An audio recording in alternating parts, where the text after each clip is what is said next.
and other partners, both local and in the region. They have a bit tightened the program. Initially, we used to, if there, Mercy, kindly mute. Initially, if we, for example, we have like 10 topics that we are supposed to cover, one per week, that is every Friday, we could issue certificate. If you only attended 5 topics, then we issue you a certificate highlighting the 5 topics that you covered. And because we were focusing on project management topics, we covered project resource management, project human resource management, project finances, among many other topics. However, we are under instruction to issue certificates only to somebody who started and consistently covered all the topics of this particular training. Remember, it is the training is called integrated strategic planning. And now this training, integrated strategic planning, the sponsor, the organizer, is aiming that at the end of this training, when our brother completes the training, this training, the trainees should be able to achieve skills and knowledge, and therefore, at the end of the training, when Ondwasi Wesonga finishes the training, the trainees should be able to formulate strategic plan for their own businesses, strategic plan for their projects, and even compete with Songa in the market, the trainer or the facilitator, by getting tenders to formulate strategic plans for organization as income generating activities. That is the aim of Community Breakthrough Support Mission, an international NGO, and that is the aim of the partners, and that is what we are doing here. So I will pray that when you start this program today, it will run every Friday, same time, until the trainer completes the topic. And because there is no exam, we expect that the trainer will be going through and trying to understand whether we are understanding the concept or not. I want to assure you that where I am, I have my pen and a book. I want to become a student of strategic plan today until it is over. There is no payment that you will be required to make, whether it is to be issued a certificate or to attend classes. The organizers have arranged this for free as a pilot program to see if in future the program can be adopted by their sponsors so that it can be a continuous process. The aim is to build the capacity of the local community. In this class, we have people from different countries: Kenya, Uganda, Somalia, South Sudan. So you'll find that because of that, we will use English, not Swahili, because this is an international training. Our conduct is Diana Doreen, and will be anytime you can reach her for official matters only. as we continue doing this, we are learning and throwing our lessons. So CPSM asked us to provide a questionnaire and see responses from the trainees. And it helps even sponsors to make the decision. And therefore, as we continue, I will ask Diana Doreen to share the questionnaire and be able to help us. Just respond based on your understanding. Just respond. You will not write your name there. It will help us to make a report to the sponsor, so that in future the sponsor is able to sponsor many programs that will follow. Diana, are you able to hear me? Will you be able to share on the? Yeah, sure. Thank you. Another, not least, is that the sponsor want to see attendance register. So before the end of the training, Diana will again share attendance register. Kindly, it is online. You fill in the details and submit. Remember to put the name that you expect to appear on the certificate. We will not change that name because we use attendance register as a proof that you attended the training. Having said that, I wish to welcome my brother Ondwasi Wesonga, whose main role is he is a consultant, and he is a specialist consultant in strategy formulation. Most of you who work in Kenya and outside Kenya, your organization must have enjoyed his services, and most strategic plans being used in Kenya today. Ondwasi Wesonga is part of the brain behind the strategic plans.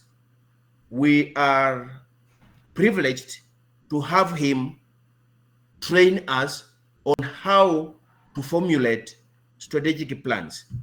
Remember, it's a process. Today he's starting with introduction, but at the end of the day, he will have prepared us to be experts in strategic plan, in strategy development. Thank you, Mr. Wesonga. Welcome.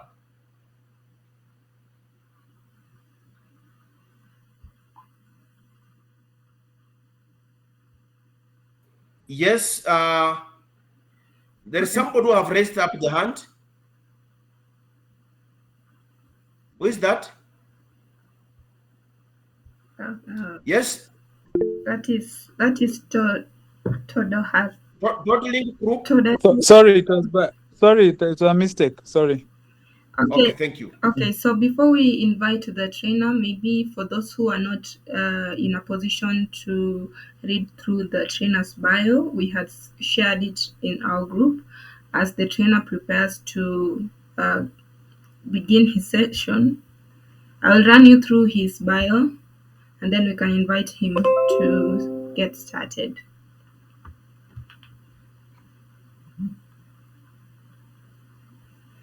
So as Daktari has said, Mr. Ondwasi Wesonga is a dynamic and results-oriented professional with a passion for driving organizational strategies for development and growth. With a master's background in research and public policy and bachelor's degree in development studies with information technology, Anthony brings a unique blend of theoretical knowledge and practical experience to the table.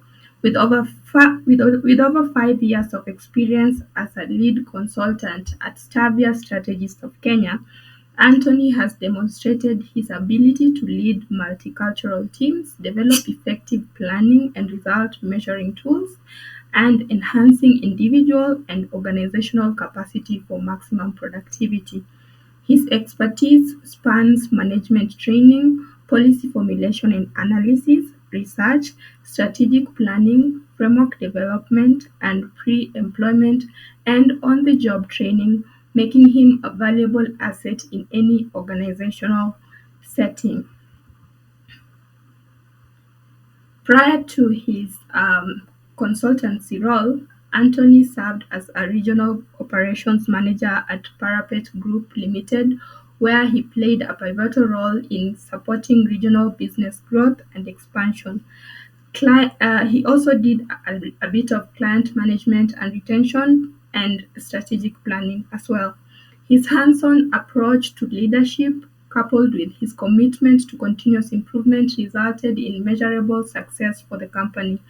In addition to his professional endeavors, Anthony has a strong training background in education, institutional management from the Kenya Education Management Institute. He serves on several boards of management, providing expert advice on leadership, strategic management, policy issues, and corporate development. Anthony's achievements include supporting over 5 mainstream faith-based organizations in management strategies, training, and evaluation. He has successfully developed short-term and long-term strategic plans for startups, corporates, nonprofits, institutions of learning, and middle-level companies, facilitating their growth and sustainability. Furthermore, Anthony has played a key role in the peace movement strategy for a broad-based youth movement and pioneered radio programs on poverty eradication in the slums of Majengo and Mukuru kwa Jenga, that is in Nairobi, demonstrating his innovative approach to addressing social issues and his dedication to improving the lives of marginalized groups. So this is just a nutshell of what I would say about him. I would go on and on, but that is about the training. So you're in safe hands. So as I invite him to take us through today's session, best believe that you are being trained by the best of the best in strategic planning, and we're hoping that we'll learn a lot from you in today's session. So you're welcome to begin the training. Thank you so much, Diana, for a good introduction. I'm glad that the team members have joined. I'm sorry for logging a bit late. I've been managing the teams that are not able to join still. I hope they'll be able to get assistance because a number of people are lined up still waiting to find their way to join. So thank you, Daktari, also, and the team that have joined. My introduction has been thorough, and Madam has done quite a good job. So I'm here for the purpose of training and training strategic planning. Key area is integrated strategic planning, and we will have objectives, ladies and gentlemen. In this training, we will be discussing about 11 topics that will form part of the entire course in integrated strategic planning. But in this topic of introduction, we have several objectives. These objectives cut across the entire course, not specifically limited to this introduction unit of this course. And so one of the objectives, ladies and gentlemen, is to ensure that we have enhanced our efficiency and effectiveness as a team and staff at respective levels of work, basically ensuring that we... Sorry, Mr. Ndwasi, could you please get back to slide number 1? Okay. Yeah. Good. Diana, please get back to slide number 1.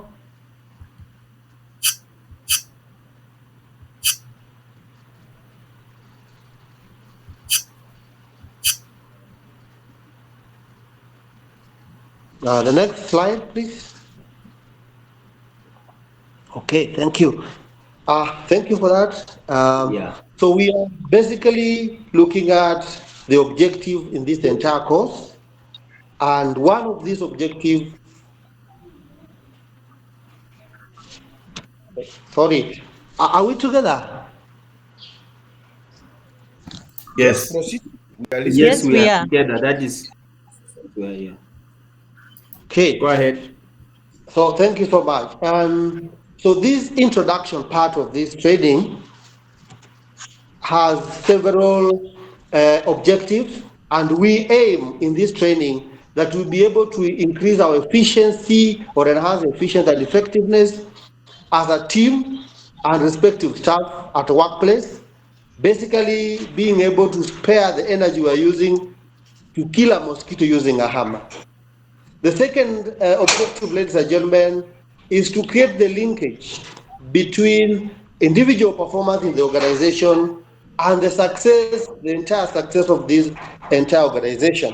So we are looking at the contribution of individual staff to the goal that the organization has set in place. So that linkage will come in through this entire course that we are bringing on board. So the third objective, ladies and gentlemen, is to develop strategic thinking skills. At the end of this, ladies and gentlemen, we expect that we'll have individuals, workers, business people who are able to isolate items and give them priorities as they require. So this strategic thinking will be acquired through this training.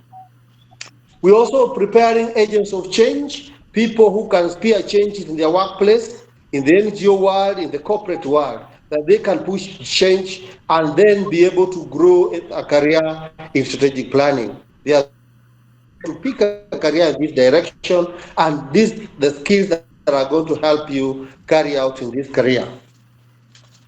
The course also aims at equipping individual trainees with skills and knowledge in change monitoring, particularly areas of performance management, so that individual trainees are able to understand how to monitor change, how to do performance management at their workplace, in the organizations that they are working for, and generally in every practice that they put their hands to. Next.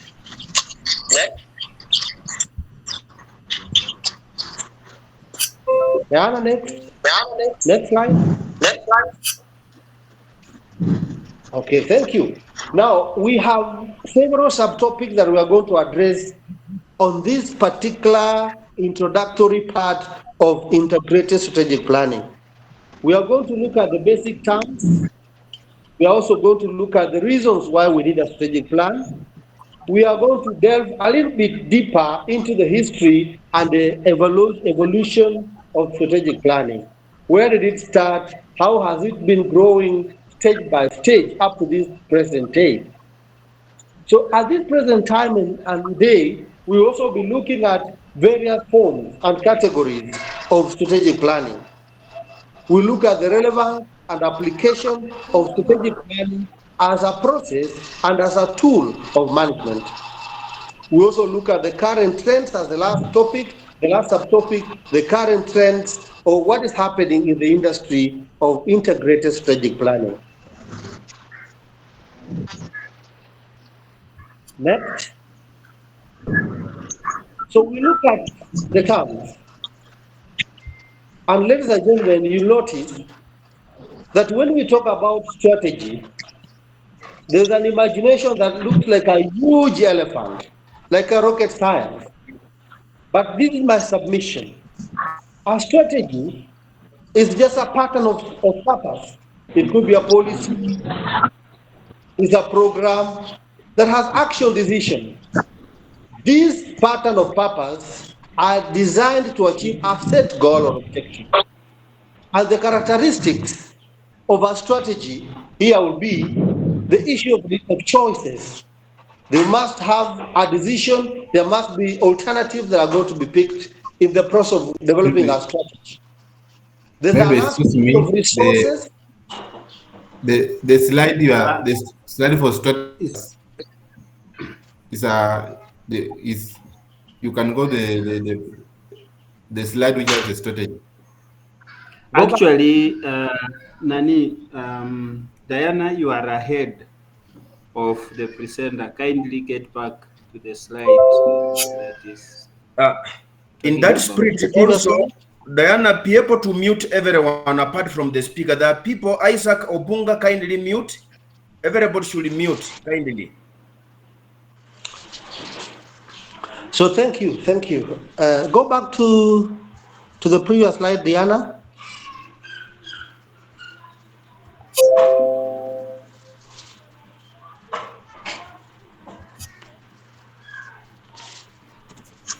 Okay, strategy. Good. So our strategy is a pattern of purpose, and they have several characteristics. And one of the characteristics of our strategy is the issue of choice, alternatives, the issue of resource allocation, the aspect of coordination of activities, and the end of it all, there must be an objective in our strategy.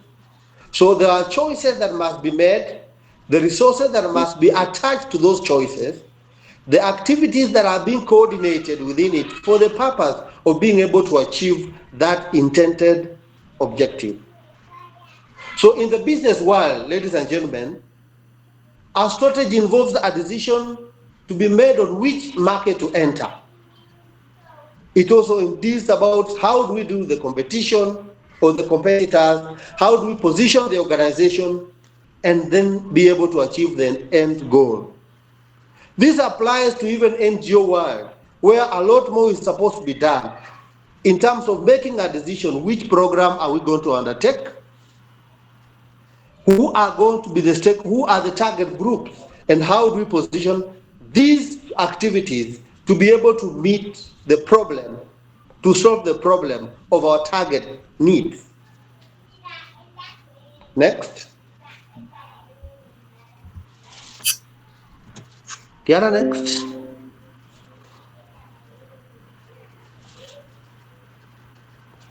Move to the next slide. Thank you. So there is an aspect of planning. Go back, one slide back, kindly. Yes, planning, yes. So still looking at how these terms are used in integrated strategic planning, we are looking at planning as a component. And this is a setting a process. Now, ladies and gentlemen, we have looked at a strategy as a pattern of purpose, an action decision. Now we are looking at planning now as a process. This is a process of setting goals. Every organization has a way of setting. There's a standard way. All of us agree on how we set goals. And then after setting goals, you have to determine the actions. Determine which actions are we going to attach to those particular goals we have set. Go back a little bit for the previous one. Planning, please. Okay, there. So which activities are we going to attach on these particular activities or this goal that we have set? Then we outline the resources that are needed to enable the activities to be done for the purpose of attaining the goal in this planning. So planning ends up with a roadmap.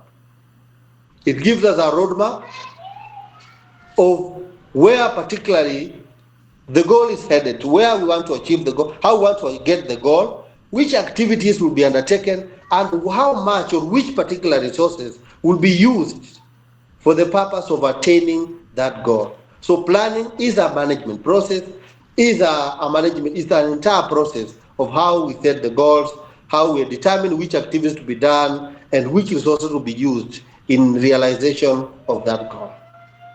So we set a roadmap. Next.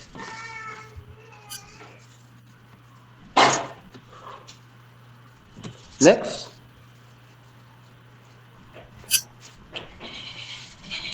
Now, an integrated strategic plan.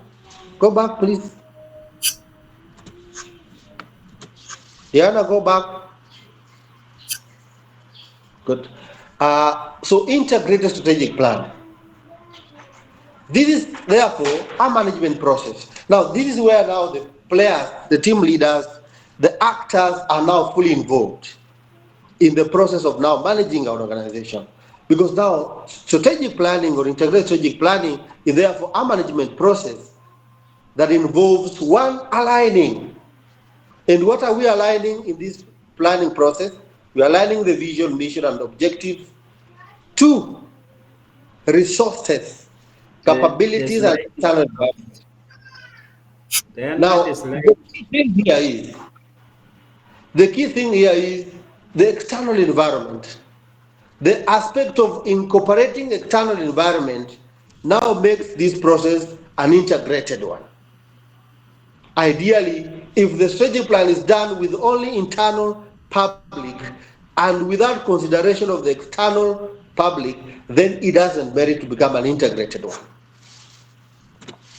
So an integrated strategic plan does the aligning purpose, we are aligning our objectives, we are aligning our missions and objectives to the available or short resources, our abilities to do it, and we must put in consideration the effects or the public in the external environment. So it involves one, coordination of strategic activities. All departments and functions of divisions of different organizations or different projects, all the functions and activities being put into one drive for the purpose of having a unified approach. So integrated strategic plan brings on board internal and external environment in consideration for the purpose of developing one goal that is pursued by the organization altogether. So this process, this management process, ladies and gentlemen, gives us a tool of management. The tool of management that the process of planning gives us is what we call an integrated strategic plan. This is a tool of management that now provides a clear, coordinated approach to decision making. This tool, applicable in different sectors of the Republic, be in institutions of learning, be it in the universities, be it in the workplaces, all of them put together, enables us to understand the decision-making process, resource allocation approaches, how the performance management is going to be conducted in that particular organization. So this tool that is given back by the process of integrated strategic planning helps us to answer three questions. And the three questions here are, where are we? We understand where are we as an organization by the tool that is provided through this process of integrated strategic planning. We'll be able to understand where we want to go and how do we go there.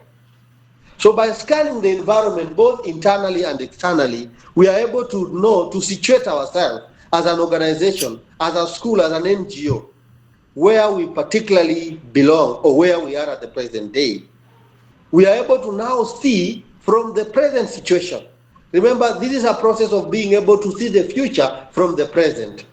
Now we know where do we want to go. And the same tool now gives us a direction on how to determine where we want to go. How do we get there? That's where strategies are involved, cost implications are put in, a lot of cost budgetings are done, activities are done, monitored processes are done, so that now we know where we are going and how finally we reach the destination.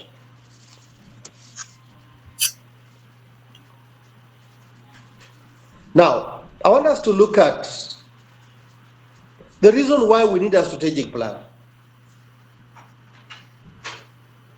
I know we have talked about the introduction, why we need that document, why we need that process, why we need to involve stakeholders, why we need to have resources and know all these items. But why do we walk around to have this document? Is it necessary, indeed, that we need to have this document?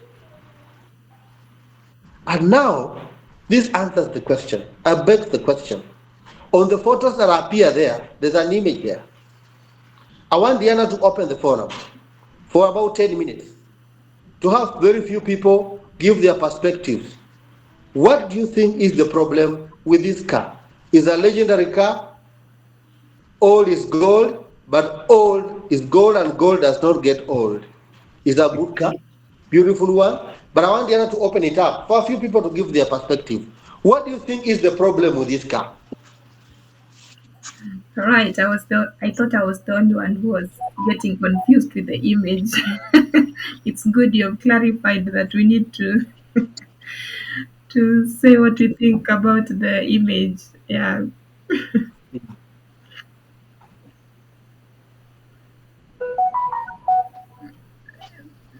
Simply, the image So we is open. quite confusing. You cannot get to know where the vehicle is heading and how it looks like. So it looks so, it's a confused kind of state. Yeah.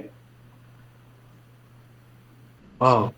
Any other input? It is open. The forum is open. We There need to are hands, see. please. Wesonga, there are hands. You can choose from the hands.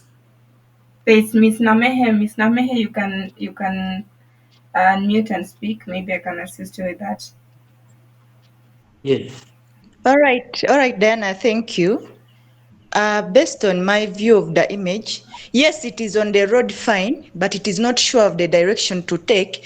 The fact that I see tires as if going the other way, as if going this way, so it really needs direction, and that will be through strategic planning. Thank you. Then we have Eric Shimoli. Thank you so much, Miss Namehe. Thanks, Diana. I think the problem here is that nobody looked at this car as one whole thing. The person doing the body work worked alone without combining their talent and planning with the people who are doing the steering, the lighting, to determine whether this is a whole or different components. So different components were put together without a plan. That's interesting. Thank you so much. We have Mr. Odala. Mr. Odala, do you still have a comment? Mr. Odala Opio, you can unmute and... Yes. From the image that I'm seeing, Okay.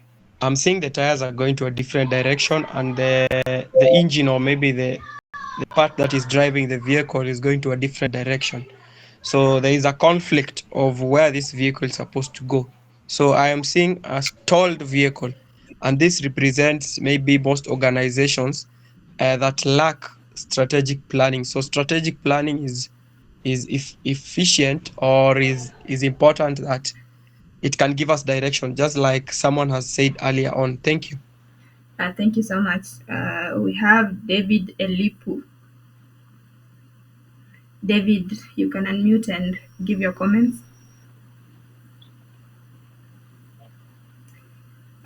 Mr. David? Okay, if he's not ready, we have Miss Mercy Shamala. Mercy Shamala. Maybe we can have two more ladies. Okay, for me, what I see, the car doesn't have a clear direction. It's headed. We don't know if it's headed that is gone or it's sideways, like they didn't work together to file the car. Okay, maybe we were not able to get you clearly because you're at a noisy place. We'll invite Irene Imelda. Thank you very much, Dana. According to me, the vehicle is on the road without the driver. And I don't think if it is road or it is a carpet, I don't know. That's our question. Okay, finally, maybe we can have one more. Mr. David Elipu, are you ready? Mr. David, you can unmute and have your comments. Oh, we're having so many. So we'll allow you to proceed in the interest of time.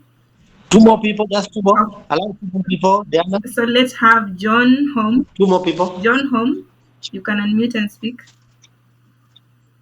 Hello, everybody. My thinking is that this vehicle seems to be moving in 2 directions. The top part looks like it's facing one way, and the bottom one is facing the other way. At least to me, I think this is what happens when the management and the rest of the workers who are under the management are not in sync. If they are both facing different directions and doing different things without coordinating each other, or without coordination, that is, then obviously the vehicle will not go anywhere, which means the organization is not going to go anywhere. Thank you. Okay, thank you for your comments. We have Francine.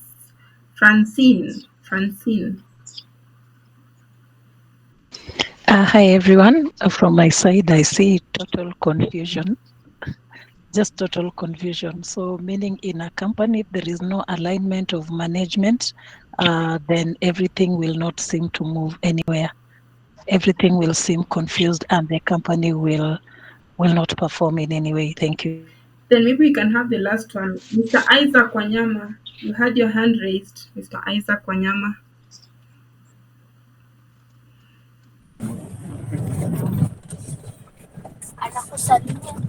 Mr. Isaac? Okay, we can continue. Okay, thank you so much, Diana, for that coordination. We agree all together that there are two things that come out here. One, we don't know the direction. Two, we don't know whether it's moving or not. There's a lot of confusion. And we ask ourselves, could this be the organization you are working for or we are working with? Could it be your own business that is in this state? Now, let's get to know why we need this document. If it's able to give the puzzle to solve this problem. Next. That's the next one. So we were looking at which direction this vehicle is going. Where is it coming from?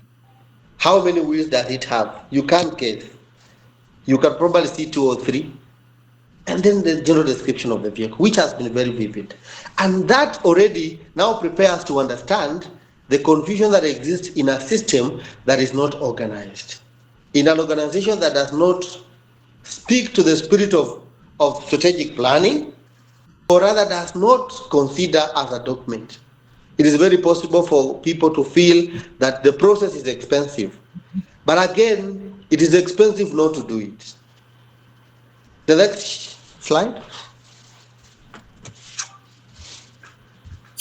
The next slide, Diana. The reasons now. Okay. Now, the reasons why we need a strategic planning as a process, both as a process and a tool, is to align the organization functions on a particular goal that everyone is pursuing. Every department, every division, every coordinative unit is aligned to a particular goal, one organizational goal. This is the only point that we now bring the point of convergence through this document and process.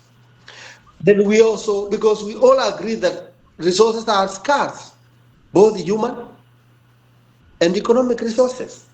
And the process enables us to optimize the resources clearly well in the business or in the organization. That we are able to know which are the key priorities and put a function with a resource attachment. This process enables organization to plan with the resources available or the resources sought and adequately utilize those resources without wastage. The coordination, again, departments or divisions of an organization must be properly coordinated from the reporting line, who they report to, the decision-making process. There must be a coordination. And without this document that now brings these things together, that is how now we find that car without a driver. We also talk about the flexibility and agility. The organizations need to learn how to quickly adjust to change. There are pandemics that have happened like COVID-19. Today we are talking about floods. There must be a way that the document now provides how the mechanisms that organization will use to adopt to changes, adopt to the new reviews, not to be very rigid, but to be able to adjust and adopt to the newness of the scenarios. Stakeholder engagement is also one of the very healthy things that this document and the process enables. The moment we start to bring on board stakeholders, internal and external persons involved in this process, we are allowing the document and the process to be acceptable. Acceptability, if it's a business, the buy-in will be also on the forefront. So engagement of stakeholders, management of stakeholders, and also enables this process and the entire organization to be able to run well without a problem. risk mitigations, because we are able in this planning process to think about yesterday, to think about tomorrow in today's plan. We are planning for tomorrow in today's arrangement. We are able to anticipate and have mitigation measures on how we are going to deal with any emerging issues in the organization, without which then when things happen, like many organizations closed down because of COVID-19, and we are not saying they were not organized, but there's a magnitude of emergency or issues that would come to cripple the organization. The planning should forecast and see such kind of happenings like flooding, and I'm hoping some of the people have not gone to the office because it is flooded. This strategic plan cures such kind of illnesses that exist in the organization. Next.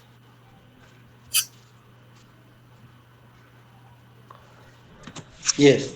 Now, we have looked at what a strategic plan is. We have looked at the dynamics of a strategic plan and their terms. We have looked at the reason why we need it in our organization. Very good. Now, we need to see how did it exist? How did this document exist? How is it relevant? How did it live to be such an invaluable document for organization? And I'll look at a historical perspective.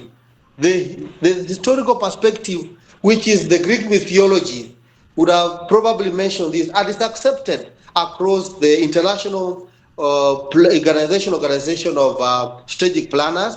They agree some historical evidence to be used to really show and explain how this document came in place.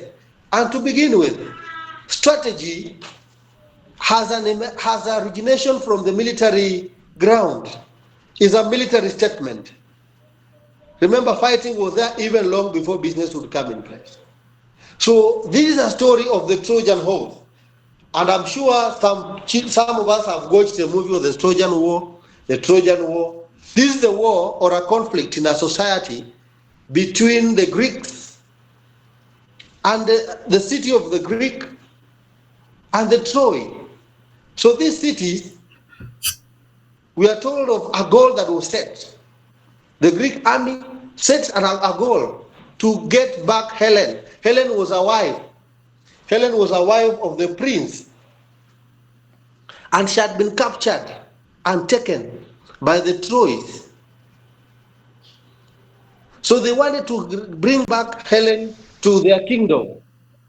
And the war had gone on for, yes?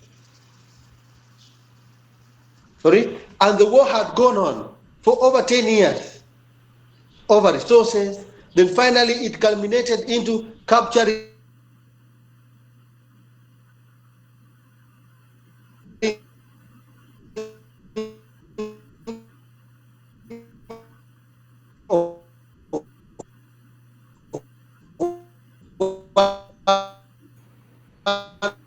We lost you. We lost you, Mr. Wesonga. The wife to the prince. Mr. Wesonga, we had lost you. Yes. We had lost you. Can you hear me now? Yes. Oh, but you can hear me now? Oh, thank you for that hitch. So I'm talking about a history, the war that erupted in Greece. This is a time when the resources were scarce and many cities were fighting over same resources, mines and gold. And this time now, the war had gone for over 10 years, and one wife of the prince of Troy, of Greek, was captured by the armies of the Trojan armies. So the army, the Greek armies decided to give in and say, we are now defeated, we are not going to fight anymore. But as a strategy, they went on and carved a very beautiful wooden horse.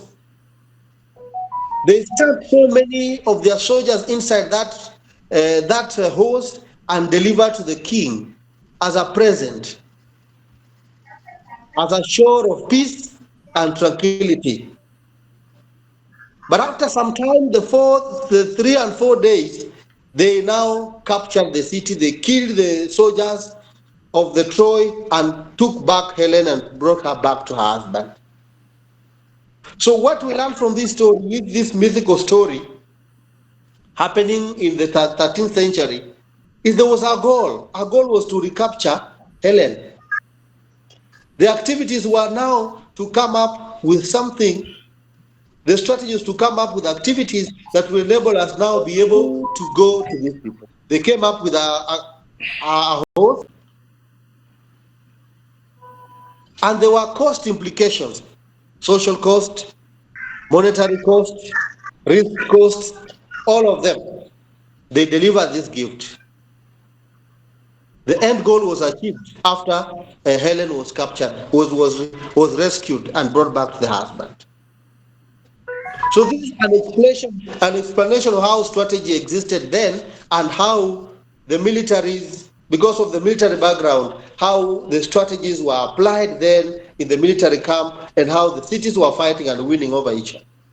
So these are stories that have been told for many years and has been used by strategic planners and many organizations in terms of explaining how strategies and schemes of plan would work to achieve a particular goal. So when you look at the characteristics of this story, it has both the goal, it has the activities, and it has the cost implication. Next.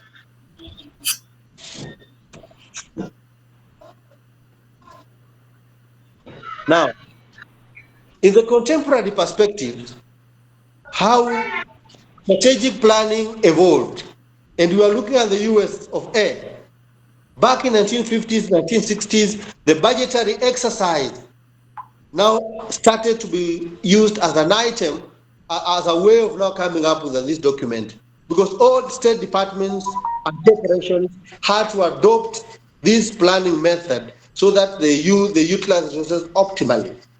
And this cut across the key private sectors, the foreign investors, and even the state departments started using that. That is back in the 1950s to 1960s. Next.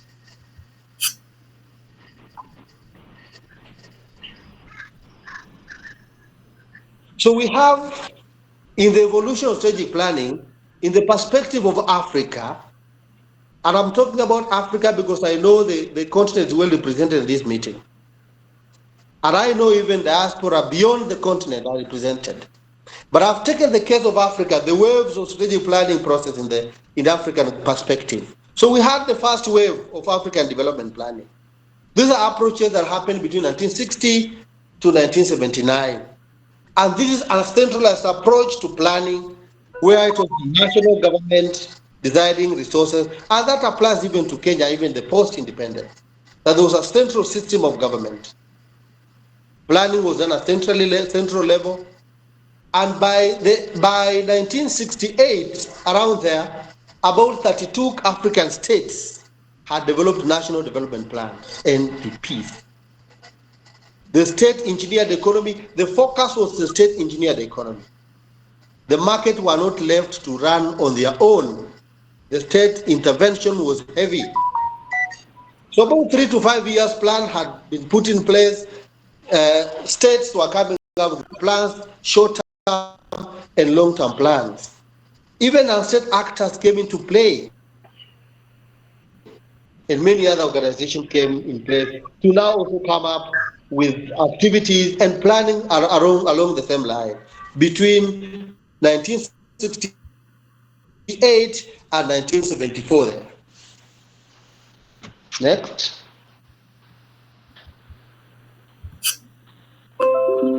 So the second wave of strategic planning, ladies and gentlemen, happened between 1980 and 1990s. And those who are Kenyans here agree of the things that happened, if they existed then, the things happened around the structural adjustment programs. So in between this period of time, planning was very key. And this was introduced by the Bretton Woods Institutes. The Bretton Woods institutions, the IMF and World Bank advocated for this kind of planning which was focused on macroeconomic stability, infrastructure particularly, aspects of downsizing of the public sector and privatization, that the numbers were so many, the wage bill was so much that they needed to have a lean staffing. Some organizations that are not working, state corporations that were not profitable, were not functionally worth the funding of the state coffer, were privatized. We have to check on government appetite to spending. The effect of SAP, ladies and gentlemen, the effect of SAP sprang up the NGO. So this is the period where so many NGOs came in play. Could we mute kindly? Kalenzi, I request you mute.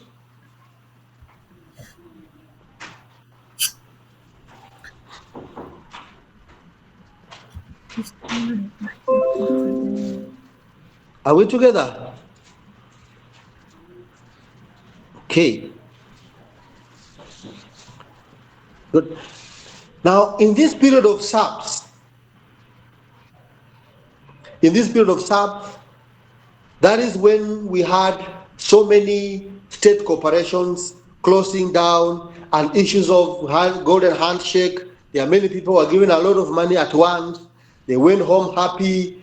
The objective of SAP was to make sure that when the staff are given big monies, they will invest in the economy, that we have most capital in the economy. But that never achieved the results. Never achieved the results. So we'll see the effect of SAP that now brought to the third wave. Because of SAP, we move to the third wave. Can we move to the third wave? Next slide. Next slide, Diana. So the third wave came in existence because of now the effect of structural adjustment programs that were not working. So one, SAPs were replaced with poverty reduction strategy. Remember, there's the time now poverty had gone on the high rate in Africa. The issue of social effect of SAP widened the space for NGO world. The thriving of the NGO world up to the year 2000 was so much and massive. Focus was on debt relief. Strategic planning centered on social economic goals. Because the effect of SAP had caused a lot of harm than good. So this is where the third wave came in place in African development planning. Can we go to the fourth wave? The other next.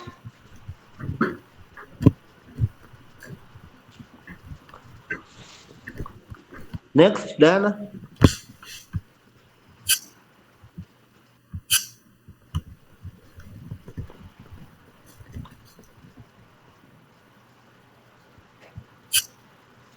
Okay. So we move to the fourth wave. The fourth wave, which is the current wave, which is the current dispensation, which is called the era of new public management. This is the time. Now SAPs replaced with poverty reduction strategy. The social effects of SAPs had widened. The NGO world had increased the operation in Africa and many other countries in Asia. Strategic planning now was centered on social economic goals and a lot more to do with social objectives.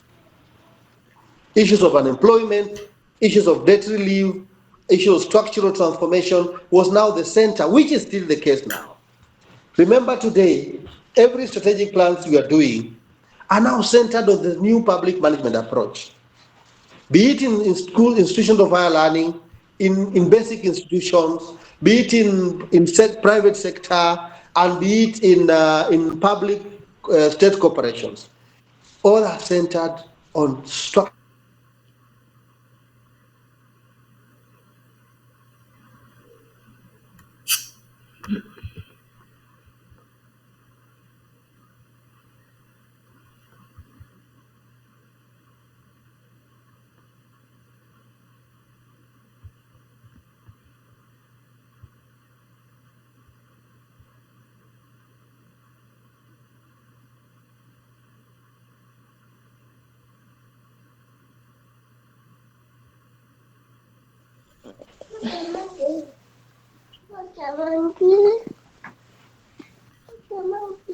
I request some members who are not talking to, who are not the key speakers, to mute.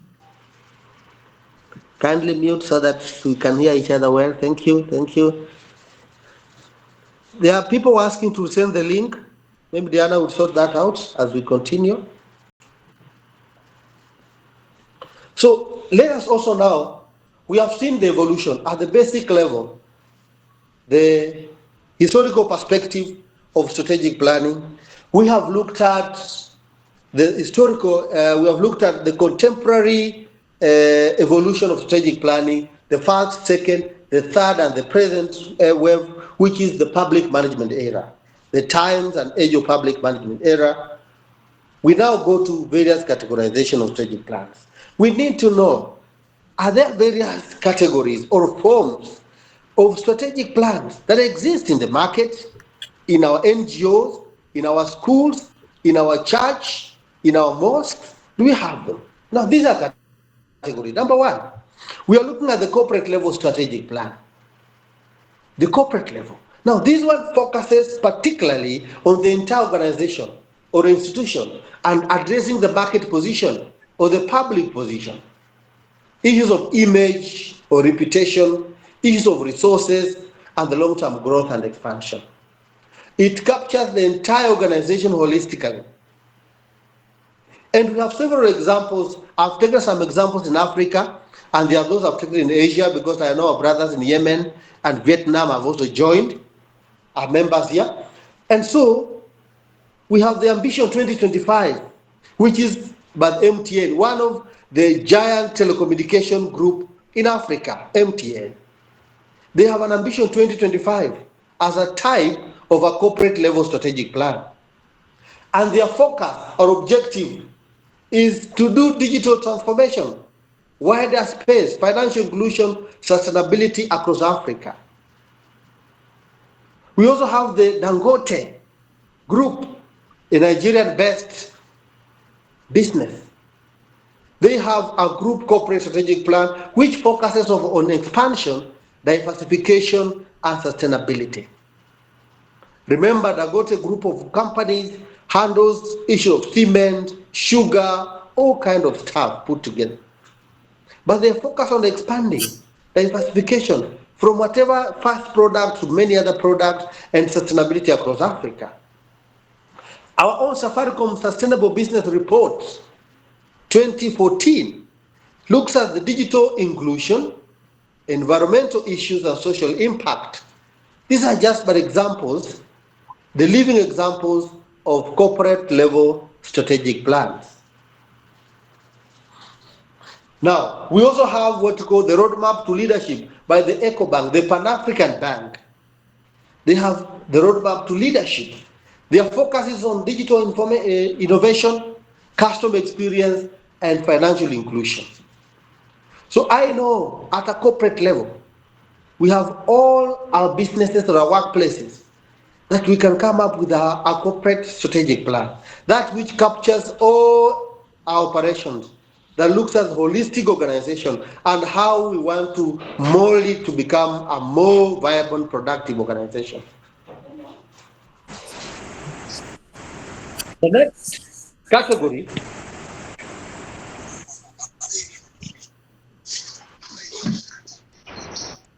Diana, help to mute some people, please.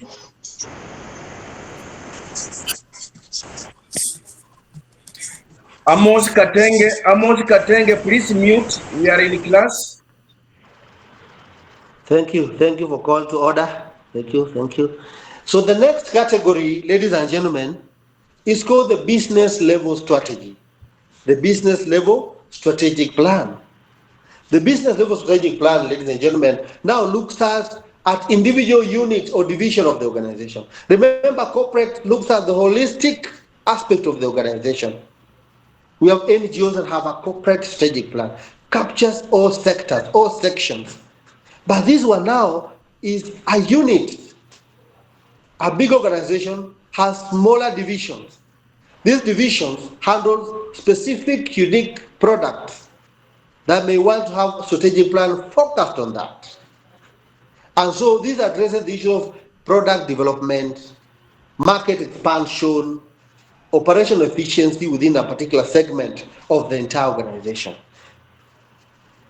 So organization that is dealing with products like, we would say they are dealing with creameries, milk, the dairy products, and also handling other products that to do with maybe bread.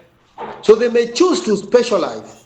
They may choose to develop a strategic plan, particularly on dairy products, and come up with plans on how they will penetrate the market, how they model that product, particularly to hit the market, expand their usability and the market, and how efficient the product can be used by the end users. Examples of this business unit level, or rather we could call the unit level business plan, because again, we have organizations which are not necessarily doing business, like public sector and NGOs that are not doing business particularly. So there's a divisional or a specific project that has a strategic plan for that reason. And a good example is African Business Unit Strategic Plan by the Unilever East Africa or Unilever Global. And Unilever, you know, is one of the major consumer dealer in the continent. All kinds of things, selling products, milk, products like utensils, food stuff, all this put together. But now their focus is, yes, we are a global company dealing in this product, but we want to focus on one thing. Their focus is Africa, and that's why they have,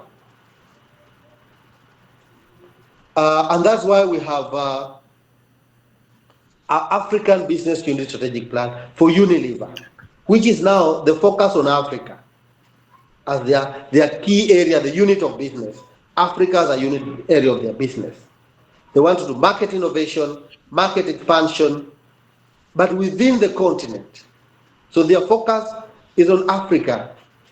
We have another example of the corporate investment and banking strategic plan by the Standard Bank, what's called the CIB. The Standard Bank, you know, so many things, it does a lot of stuff, but they have to focus on a particular unit of the business that needs a strategic plan. That focus is focusing on corporate investment and banking as a product within the entire umbrella organization.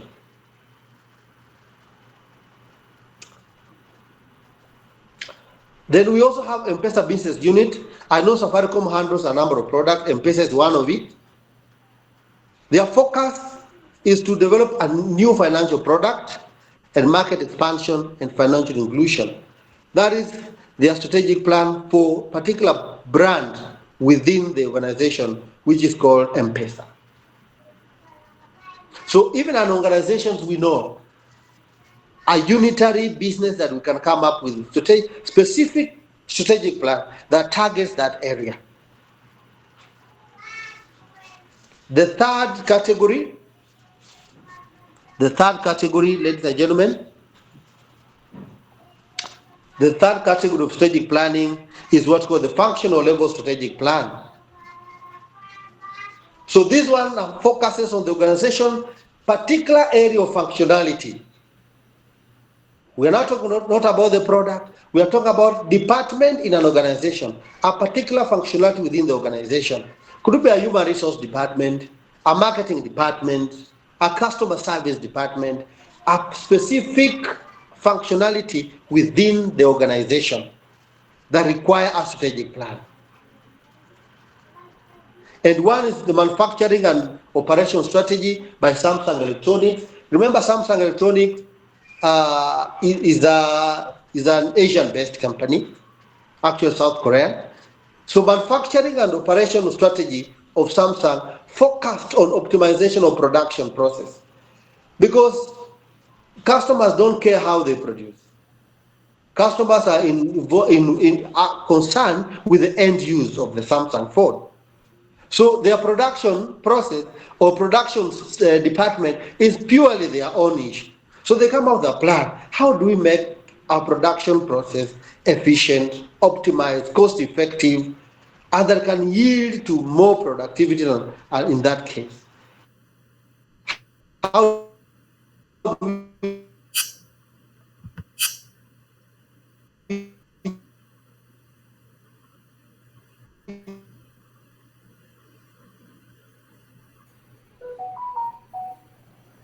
we lost you again.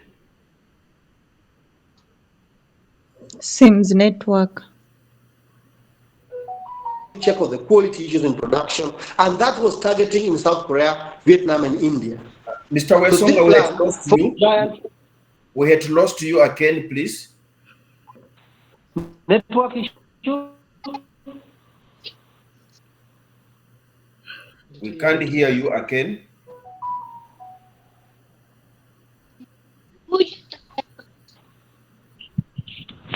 Oh, sorry.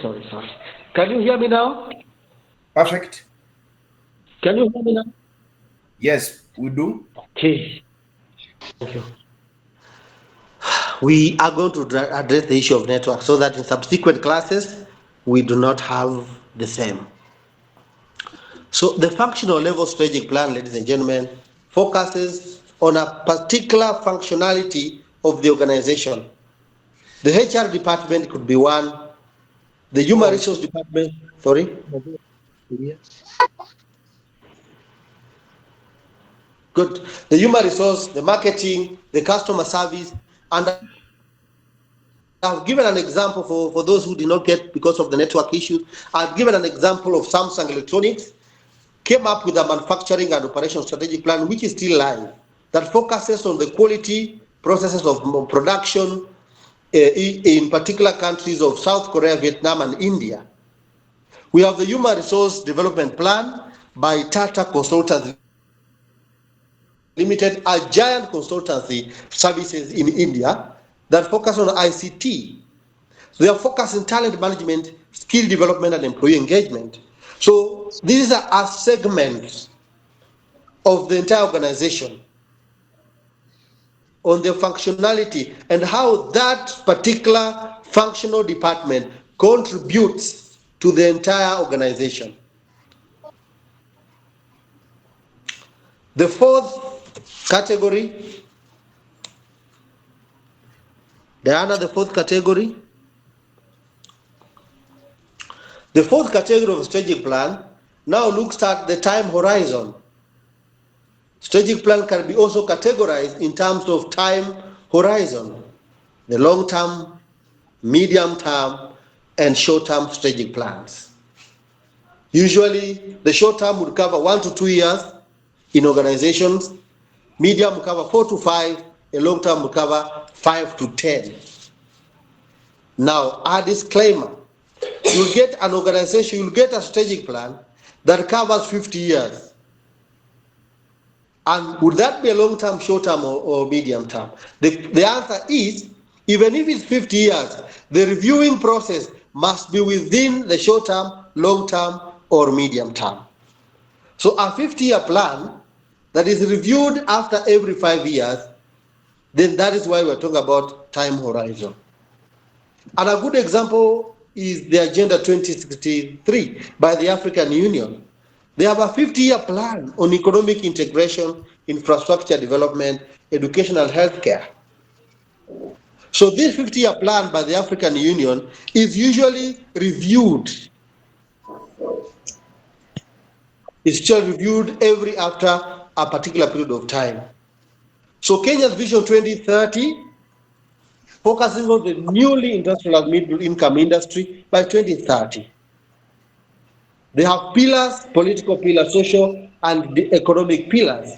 All these together form what we call strategic plans that are based on time horizon. Rwanda's case, the National Development Plan, a 5-year plan, which is focused on infrastructure development, agricultural technology, has also been widely talked about in the industry of strategic planning. So we can come up with a strategic plan and focus on the time. That our strategic plan will be 5 years, 3 years, 10 years, in that order. And we choose that the review be done every after 1 year or 3 years in that order. So our strategic plan can also focus on the time. So as a category of coming up with various strategic plans in our organizations.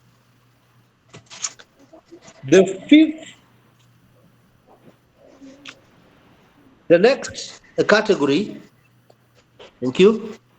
The next category of strategic plan, ladies and gentlemen, is what we call growth strategy.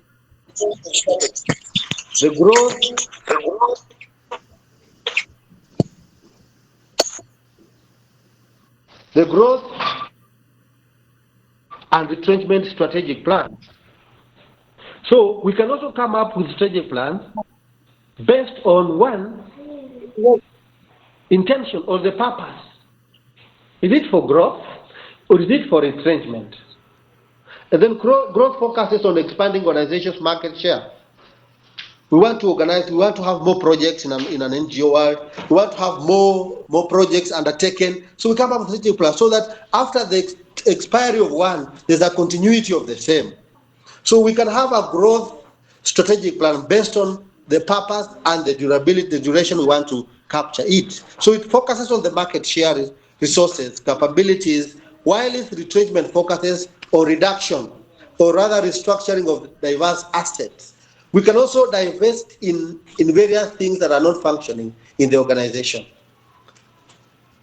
So the choice will be, what is the problem that is ailing us? When we'll be carrying out as scanning the external and internal environment and doing several analyses, the SWOT, the PESTEL, we do that in the subsequent learning, and many other analyses, we'll be able now to determine to what extent or how then are we going to do this strategic plan for the organization. Do we want to retire these projects, end the projects? Do we want to merge or departments and have one unitary department that serves shared interest? Or do we want to expand and have more departments in the organization, or rather expand our market in that case? So that also describes various categories of strategic plan. And a good example, ladies and gentlemen, is the Ford, what we call the Ford Motor Company. There's a time, and the lovers of vehicle know what Jaguar is and Land Rovers. In the year 2000, they came up with a plan because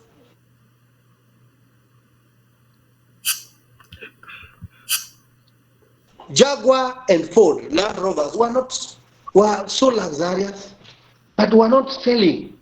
The company was making much more losses. So they chose to divest in this luxury line of vehicles.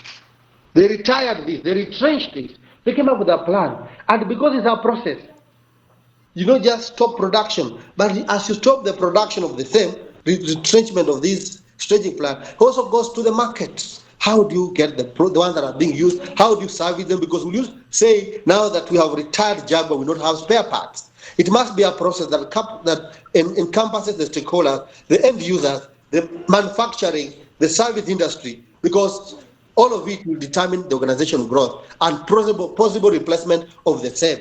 And that is why the Ford Global Restructuring Plan of 2000 made sure that we no longer have Jaguar and Land Rovers in the market unless they are second-hand vehicles. So as well, we can look at our organizations and see which product is not selling or is giving us more losses. The input is more than what comes out of it. And then choose to come up with a strategy of how to retire that particular product. And you realize that many motor companies do that. You see, they will have an NZD car, they stop producing NZD, they retire that product, they start bringing Probox, they retire the Probox, they bring a Fielder. There's a retrenchment strategic plan that they have over a long period of time. So that product is not staying in the market forever.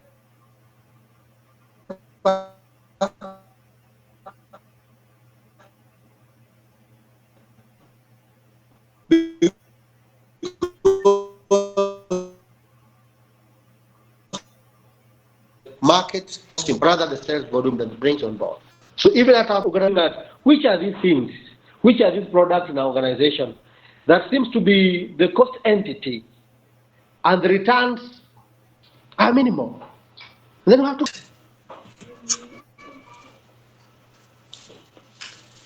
Now, next, Diana, can you hear me? Thank you. Thank you. Now, I want us to also look at the application and relevance of strategic planning. We have seen what a strategic plan is, why the terms are involved, the historical perspective, the contemporary processes and evolution of strategic plan. We have already looked at examples and categories of strategic plans so that we situate our organization where the gray areas that will be needed to be addressed. Now we look at what is the relevance of this strategic planning process, both as a process and as a tool. Where are they applied? Which sectors are using these strategic plans? One, we already talked about the state.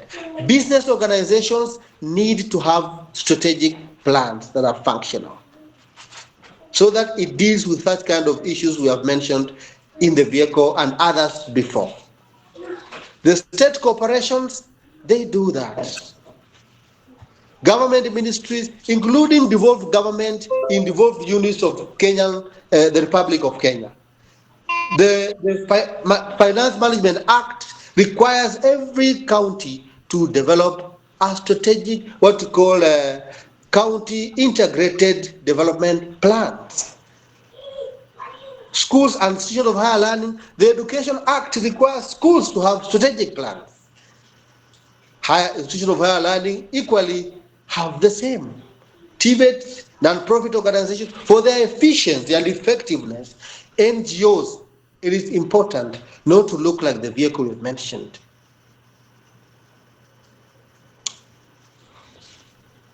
Next.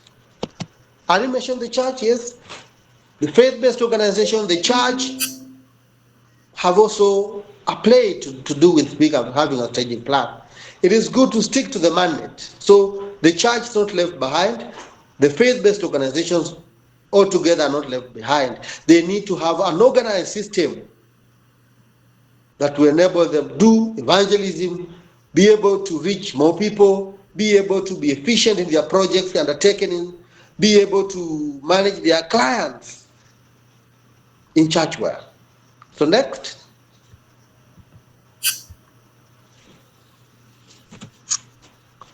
Mr. Ondwasi, I think on schools and institution of higher learning, that one includes TVETs and middle level colleges. You don't need I think that's just a duplication. Sorry.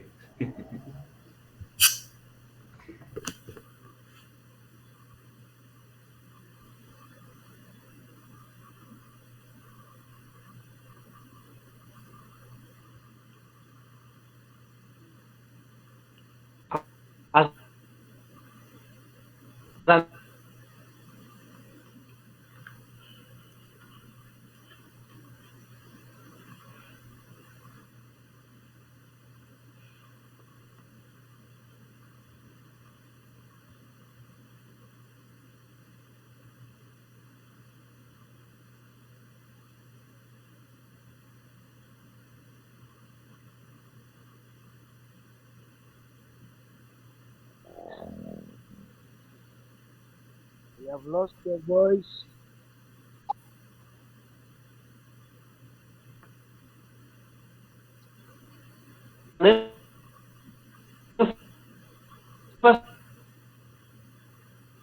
We have lost the trainer.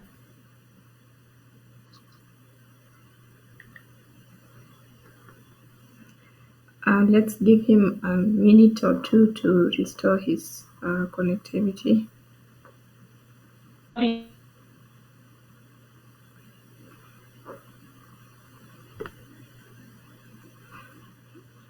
Yes, but now, thank you for the input.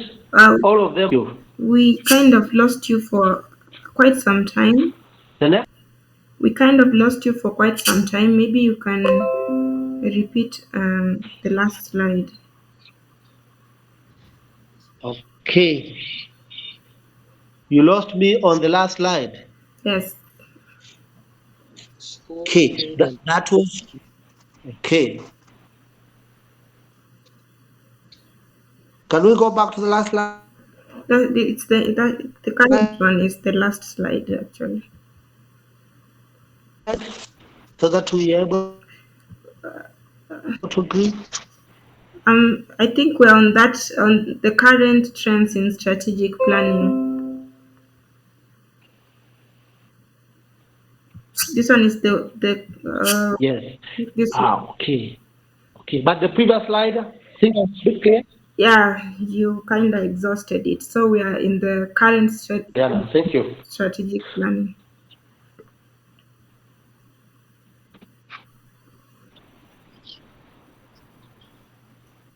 The world of strategic planning.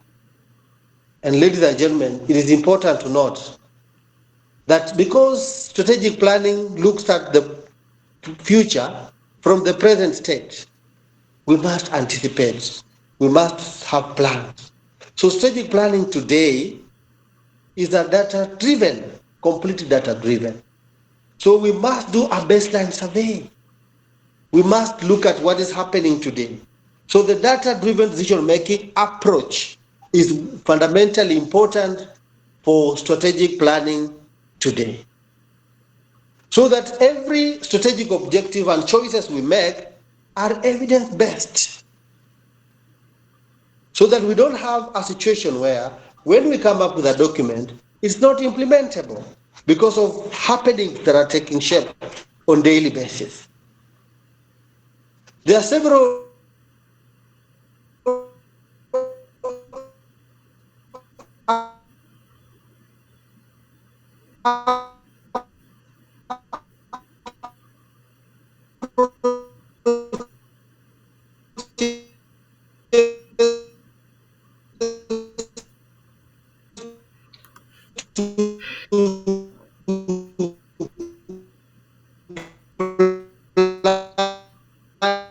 Your network is very unstable.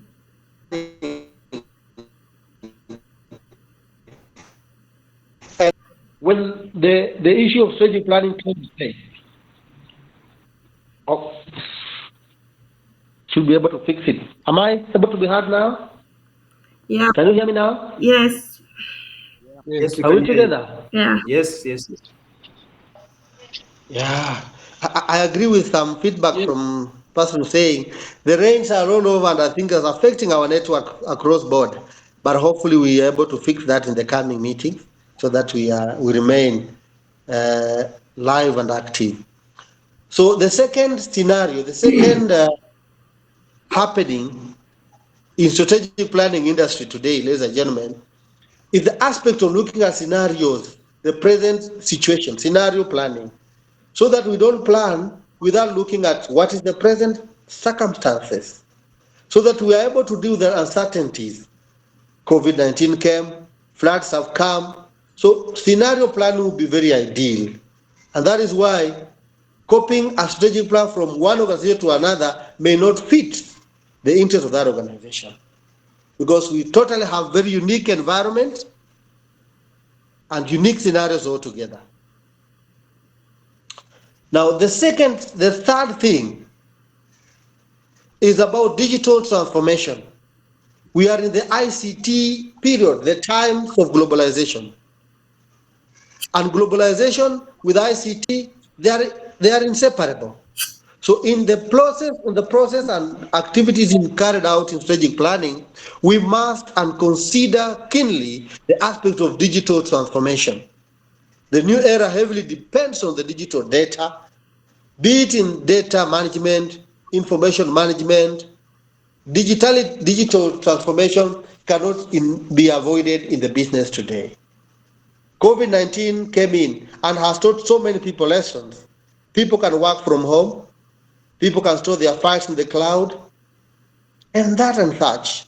And therefore, digital transformation in any sector must be given the higher priority in the plan today.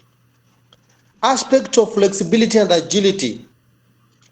We have to do a document or plan with ability to adjust to change. Rigidity may not serve us well in the organization. We must be very keen on ensuring that we are more flexible to changes. And that is why strategic plans are not cast on stone. There are periods of reviewing. We were doing a strategic plan for an organization, and one participant asked, what if we don't meet these goals? What happens? The answer is, we have to do a review. And ability not to achieve the goals is already a strategic. Are we not able to achieve it? We must be flexible to adjust to the plans. Go back, my dear, go back.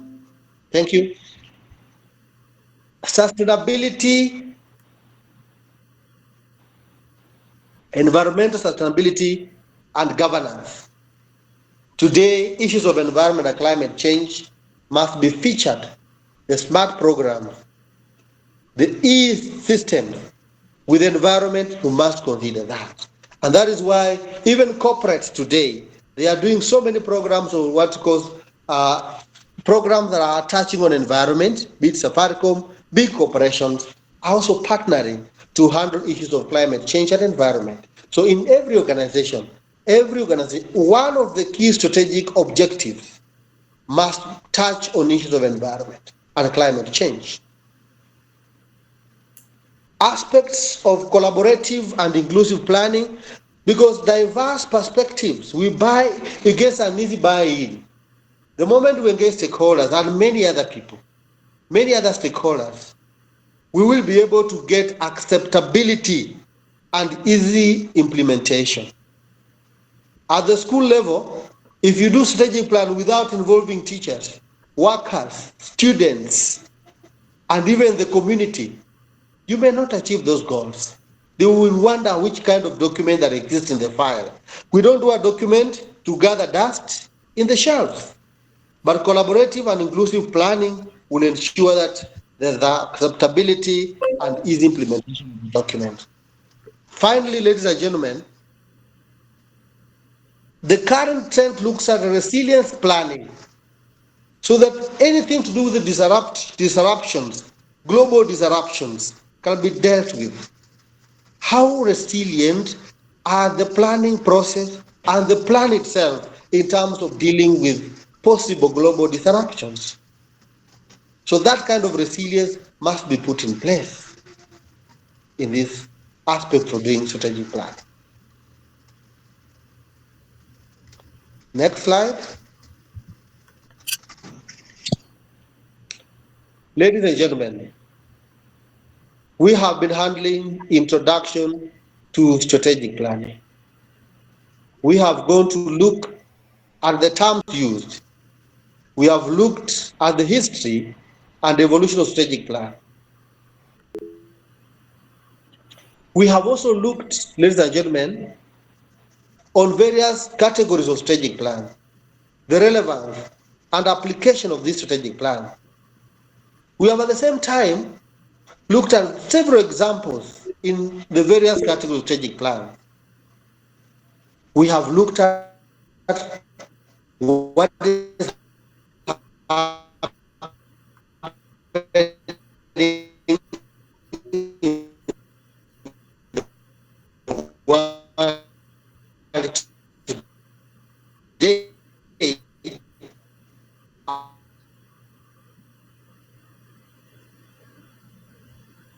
as far as strategic planning is concerned.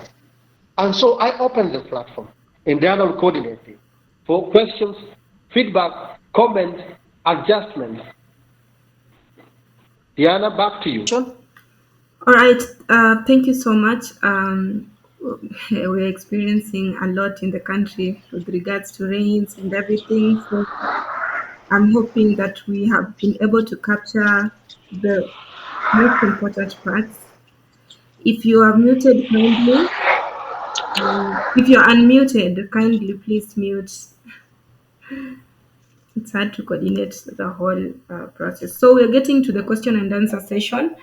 Thank you so much, Mr. Anthony, for that comprehensive presentation. We weren't expecting this. This was this.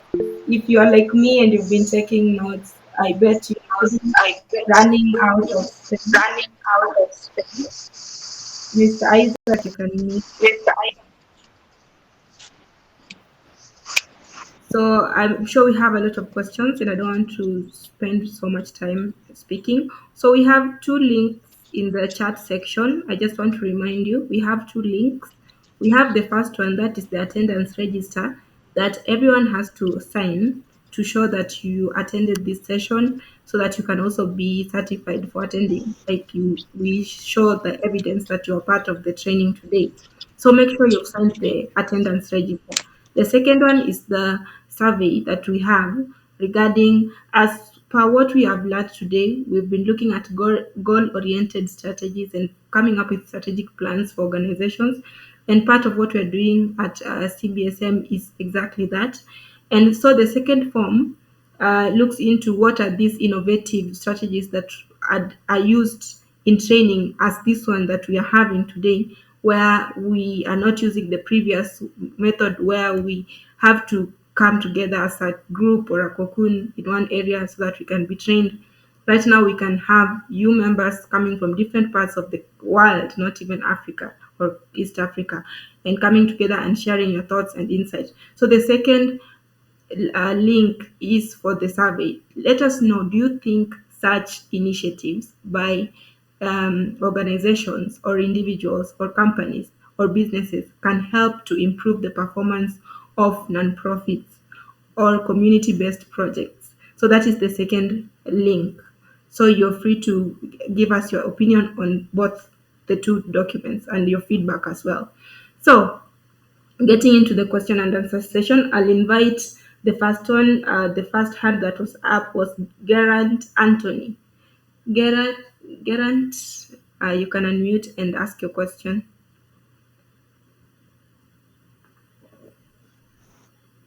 I'm a little bit. Maybe give me some minutes. I will ask. I was somewhere else doing something else.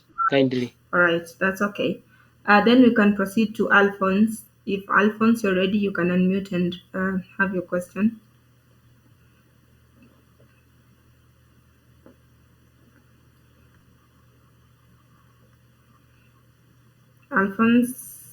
Is Alphonse still in? Let's invite Miss Namehe. All right, thank you so much, Diana, for the opportunity. Thank you so much, Mr. Wesonga, for the wonderful presentation. Indeed, learning does not stop. Mine is not a question, it is just a compliment. I think I've just learned too much in this short period we've had with Mr. Wesonga. And I've picked out a few things as me, like without a strategic plan, literally, you can even do a lot when in actual you're doing nothing. Without a direction, without having that plan to give you a roadmap, you may get stuck, not understanding exactly what you're doing, or you get confused and just stuck right there. Whether in organizations where we work or even in personal lives, we need direction. We need this strategic planning bit of it. And having a corporate strategic plan also needs the other business unit level and functional level, so that you'll be able to make it implemented in actions. Being at strategic level will need efforts of everyone within the organization and the different departments playing different crucial roles to achieve as an organization, including in personal life. You may want to achieve something, but do you have a plan for it? We need this. Thank you so much, Mr. Wesonga. If I was to assess you out of 10, I just give you 15. Thank you so much. Thank you so much, Ms. Namehe, for that. That is indeed true. He has also expounded on the fact that strategic plans are not cast in stone. Like, you don't have one shoe fits all, and that is a great way of looking at it. There's non-profit, there's corporate, there's business, and I think that's a good way of looking at it. So let's invite Engineer Robert Juma. Thank you very much, Diana, for the opportunity. And to Mr. Ondwasi, I think Madam Namehe has said it all. You've really done very good and you have done it well. Mine is that just on some input about the application and the relevancy of strategic planning. The 2 points, point D and E, about schools and institution of higher learning, TVETs and middle level colleges, I think that's just 1 point, because TVETs and middle level colleges is that's under institutions of higher learning. Now, the current trends in strategic planning, you have given us those good points. There is this aspect of scenario planning approach. I like it very much. Well, now, when it comes to strategic planning, looking at the scenarios, I want to understand the scenario you are looking at. Do you go back from where you are? Like now we are in the year 2024. You are coming up with a strategic plan according to current trends. Will you have to go and look at the base, the base, what you call it, the base level? You count some few years back, and then you compare with the current, and then you project the future, because you find that, as you had put it rightly, about the time horizons or the timings of the strategic plan, short term, medium, and the long term. For you to project for 20 years to come or 30 years to come, like the examples you have given, those companies which have done 50 years, of which they will be reviewing after a given period of time. So are you able to go back and look at what has been the trend in the past, then today, and then maybe the current can start from somewhere like 2022 or 2023 to 2025, then from there, then you get the future. That is what I want to know. I want a clarity on that. Another thing is that when you are coming up with a strategic plan for a new organization which has never been in existence before, it is coming up. How do you go about it? Because you need somewhere to do some reference. Thank you very much. Thank you for that question. I'll invite the trainer to respond to that.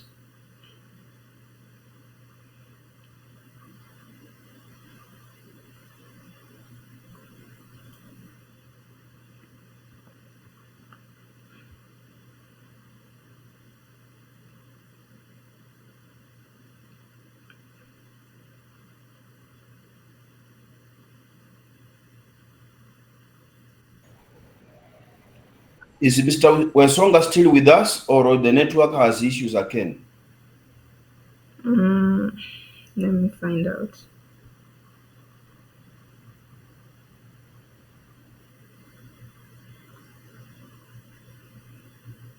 I think he has. Let's see, let me get in touch with him.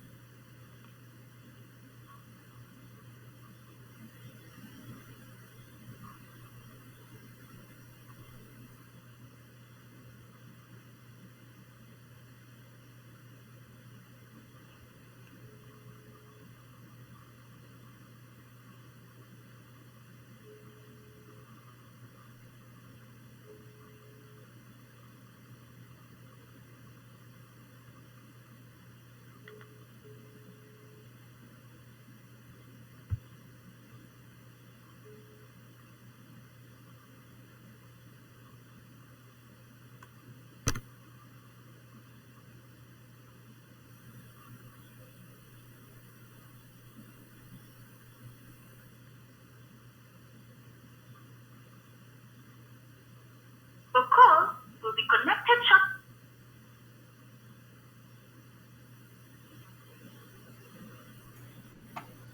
As we wait, there is attendance register. We need to fill it. Use the names that you will appear on your certificate. You have to remember that issuance of certificate is dependent on the attendant register.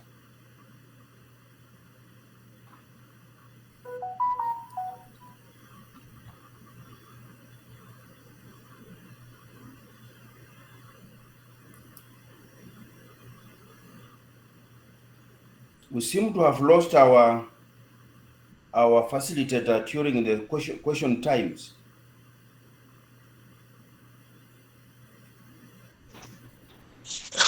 Oh, you can't hear me? Now we can hear you. We were not hearing you. Can you hear me now? Yes, please.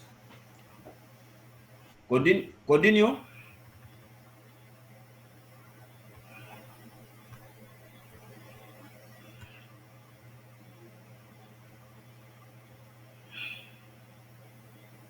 We are not hearing you at all. The network seems so unstable. So these are challenges of technology. Rains. I hope I'm now back. Perfect. Proceed. Oh, thank you. Network is a big issue. We'll fix this. We thank you. So, Daktari, the two questions, one was coming from the direction of the scenario approach. The second question was on the new organization. And I said, I want to answer to first of all start with the last question, the new organization. Well, the new organization does not have a baseline, but the materials and secondary data, the secondary information has a lot to do with the objective of the organization. When you start an organization, you must start with a strategic plan. Now, this strategic plan comes in the form of a business plan. It has the goals, it has objectives and how you want to achieve them. It must not have a history for it to go on. Where are we today? We are at zero. When we are answering the three questions, where are we today? Where do we want to go and how do we achieve? How do we get there? So where we are at zero. Now, where do we want to go? That is the beginning point. We are setting the goal from the slate of no historical application. And therefore, we set goals and measure the success of those goals with the how we get there. So it is possible, and very possible, for organization to start with a strategic plan.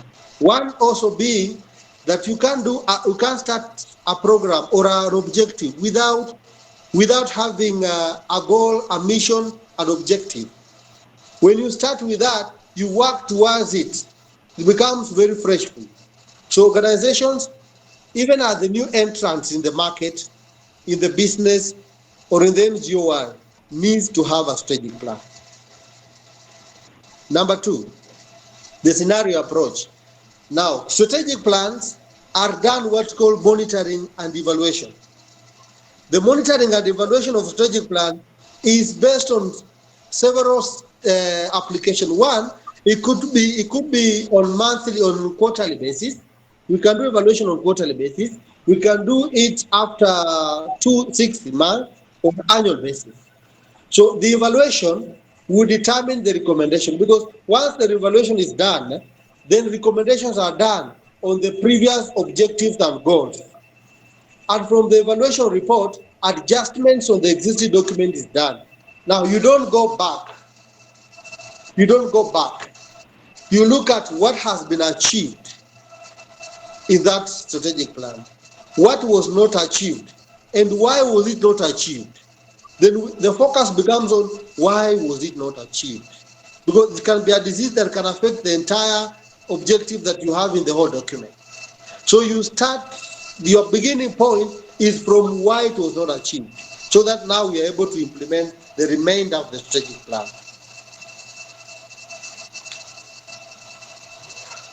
So we have mid-term reviews, also long-term reviews that are supposed to be done within the life of the strategic plan.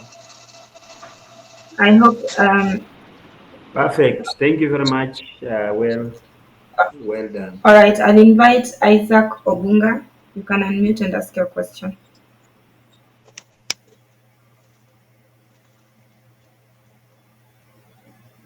Mr. Isaac Obunga, are you present?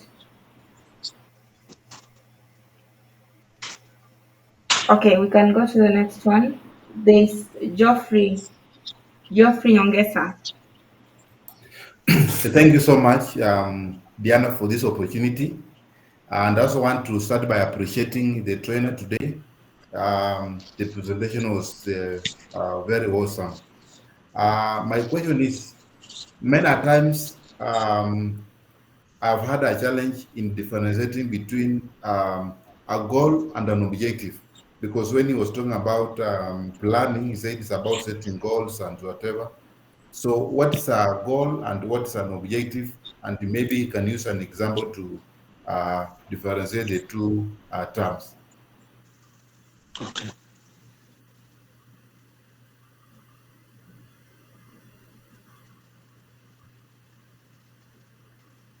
The trainer, you can answer Geoffrey's question.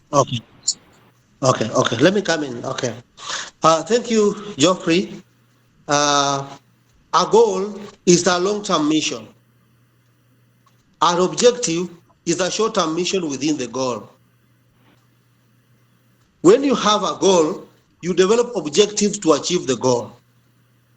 So objectives are the small steps that enable the realization of the goal. For example, number one,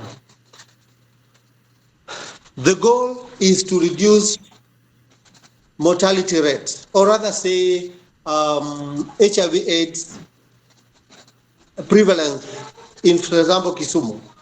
That is the goal.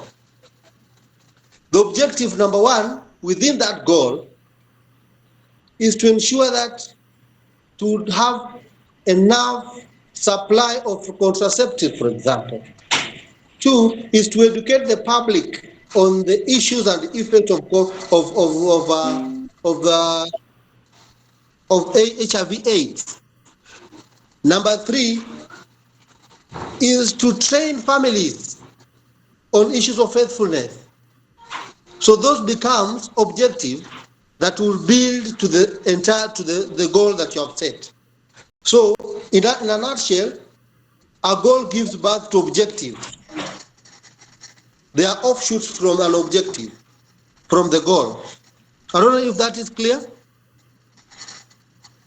You're very clear. Thank you so much. Okay. All right, we welcome Eunice Mbiti. Eunice Mbiti, unmute and ask your question. Eunice, are you in? Yes, I don't know whether you can hear me. Yes. Thank you so much, Madam Diana. Thank you so much, Mr. Osonga. My question was, those who joined a bit late, like for my case, I joined a bit late, so I missed the first part of the presentation. How do we recover that? Okay, so regarding the sessions, we normally record every session that we have on our YouTube channel, and we'll share that in our WhatsApp group. So that will help to, because I'm sure what we've learned, as Ms. Namehe said, is a lot, and we need time to go back and look at it little by little. So that is covered in our recordings that we'll share immediately after the training, that is on Monday, for your review. Thank you. But just make sure you find the attendance register. And I'm also noting that if you already signed the form, the survey form, the JOT form that is also shared in the comments, you don't have to repeat it. It's the same that we shared in the group. So if you have already answered the questions, you don't have to do it twice. Okay, so I'll invite Mr. Kalendi Abbey.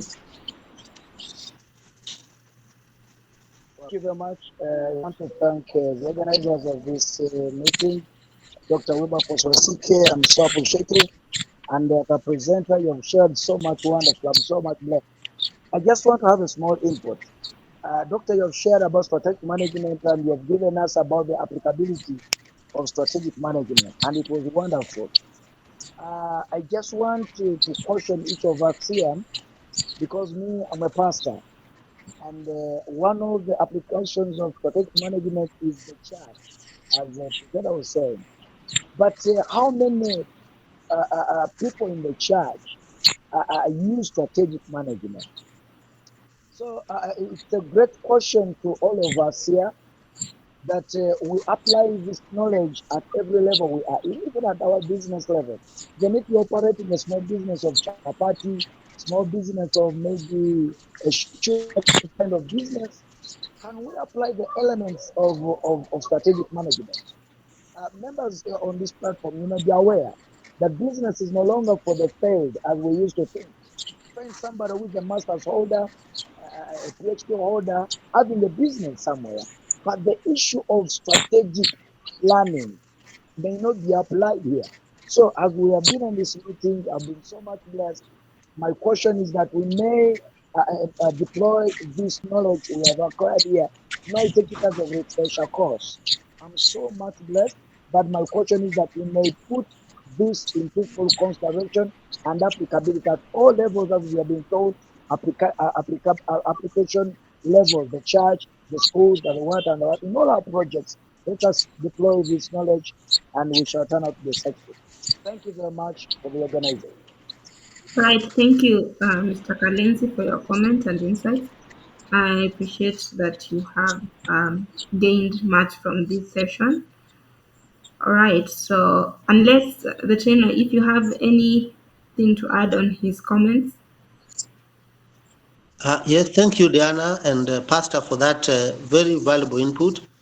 And I think across Africa or globally, the churches that have really achieved their goals so well, they have strategic plan. A good example is like in Kenya, those who come to Kenya, they have a church called CITAM. CITAM is one of the big churches, and they work with a 10-year strategic plan. Every other time we review particular objectives that we must do. Because, I usually say the first strategic planner is God. The way God created things from day one up to the day he finally created man, he's a master strategist. Finally, after he has done all the creation, he said, now let there man be. He comes up with a man after he has done everything in place, put in place, including where a man shall be in the garden. And so the church should never be left behind in this journey of having a strategic plan. So thank you, Pastor, and I'm hoping you have a strategic plan in the church. Also to add on that, I fellowship in Deliverance Church. I've helped them to work on one. So those are churches which have got the strategic plan and they are moving on well. Thank you. Thank you so much. Then we have Felista, firstborn prince. You can unmute and ask your firstborn princess. Felista, you can unmute and ask your question.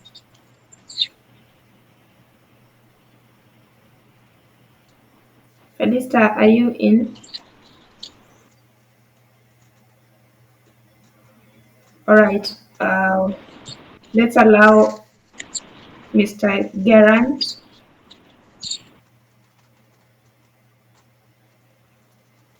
Mr. Gerant, you can unmute and ask your question. I don't have a question, but it's a compliment. This is my first time to attend this meeting, and I know the little skill that have been acquired in this past meeting that I've ever attended.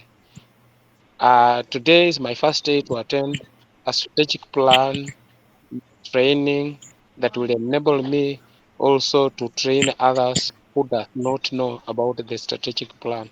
It have helped me also for little. I've known how I can have a strategic plan in my life so that I can have a strategic plan in my life, maybe later. For that, Mr. Mukonga for the great job that he have done. Thank you. Okay, thank you so much for your comments. Firstborn prince, are you able to unmute? Firstborn princess. Okay. All right, it seems like we have no other questions. It means Mr. Isaac, do you have a question? Yes, I had a. Hello, you can get me? Yes. Hello, can you hear me? Yes, loud and clear. Yes, there's something on application of and relevant of strategic planning, huh? Mm. And there was on state cooperation.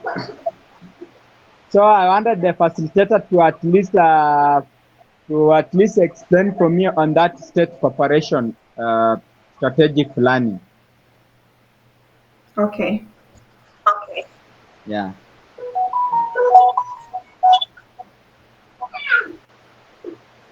So thank you, sir, for that question. Strategic planning at the state corporation level, because that's a government function, department, and because usually the national government has a strategic plan, be it Ministry of in the finance or other departments. What happens with this state corporation? They do a strategic plan that is in tandem with their main inline ministry. The objectives are the goals, and goals are already set from the main ministry, umbrella ministry, and so you cascade them down to the respective state departments and corporations, and then they do all the other processes of developing, engaging stakeholders, and having their one and unique that now focuses particularly on service delivery, because usually state corporations are non-profit entities. And so it's more of service oriented, but it must emanate from the umbrella ministry.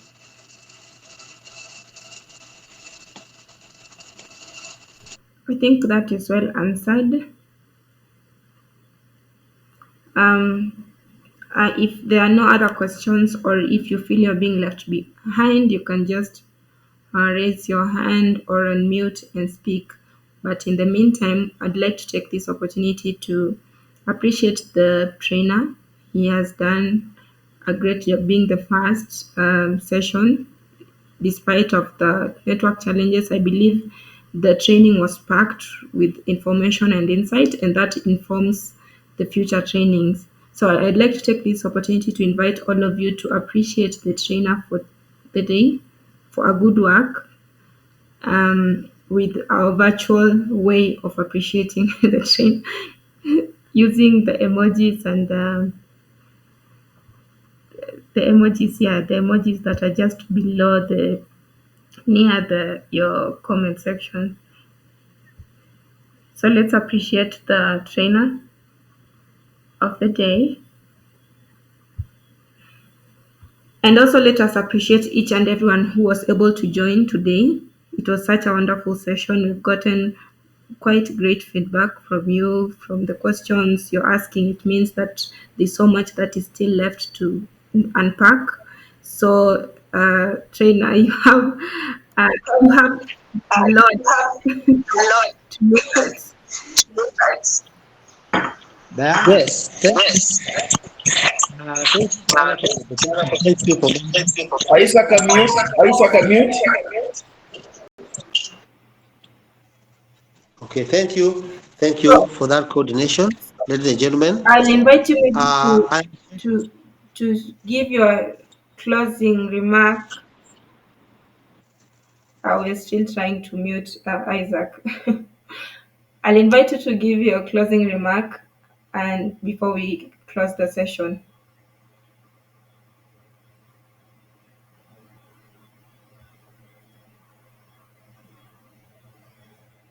I don't know if he's still there. We're having a bit of challenge today with technology. Thank you, Diana. Maybe I will wish to inform members that attendance register is a must. If you have any challenges, kindly text text in the chat room, and also reach out to Diana immediately after this training. Otherwise, you won't get certificate if there is no attendance register. The certificate is issued based on attendance register, which is automatically registers you in our system without manual additions. So you cannot say, I know Pastor Madera is here. He missed last training certificates because he was attending every training, but he could not be able to sign attendance register.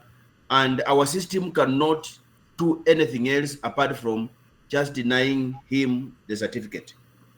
Last but not least, the attendance register is now, but after this, kindly, if you have not completed the questionnaire, take time after this training and complete and submit. It will also come into our system.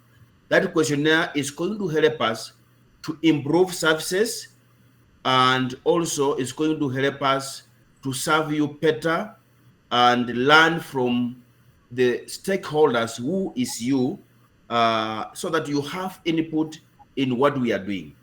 Kindly do not forget to complete the questionnaire. Yes, thank you so much for emphasizing on that. And you can only sign the attendance once and the questionnaire once. So after this, we'll also share the two links in our community, so you'll have an access to it.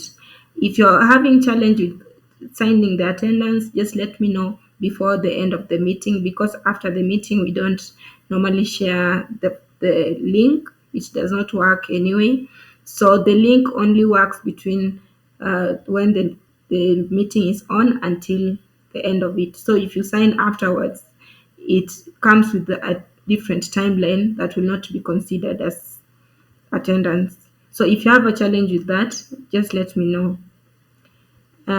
With that, I'd like to allow each and every one of you to have an amazing weekend ahead. So the protocol is, after signing the attendance register, if you're still working on it, you're free to just take your time with it. And then once you're done, you're free to exit the meeting. I think we've lost the trainer. I was hoping he could have his final remarks. Yeah, so feel free to exit. Thank you so much for creating time for today's session. We'll continue to interact in our community and also share insights on Sundays, probably on Sundays and other days as well. You're free to ask questions. You're free to interact with our material. We wanted to have your final remark before we close the session. Yeah, sorry, I lost it again, but thank you for the coordination. I want to thank the team very importantly for keeping time and joining purposely to learn. I thank you so much, Diana, for this. I thank you, Daktari and Basket One Group, for the opportunity. And I also thank the NGO that has given us this opportunity to be able to impart knowledge, skills in our people and have them capacity to be able to do great things in the field they are undertaking. I keep on saying the purpose of this training is nothing to do with making a big CV, nothing to do with making a good resume, but actually to become practical people in the field and impact the society and places of our work. So thank you, team. Let us meet next time for the same, with the journey we are working together to ensure that our organizations are well equipped with tools of management. Thank you. Okay, thank you so much. Thank you so much for that. So you are free to exit. You're free to leave the session. Thank you so much for creating time. I want to wish you a very blessed and productive week ahead.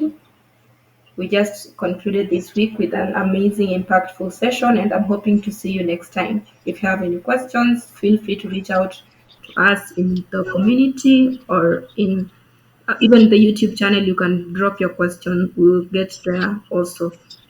So yeah, if you have friends who you think will benefit from this training also, feel free to let them know that they have to register first, because if you're having challenges with the attendance, at least registration can help in our ways. Ensure you've registered, then keep assigning the attendance. Thank you so much. Have a great weekend and have a lovely evening.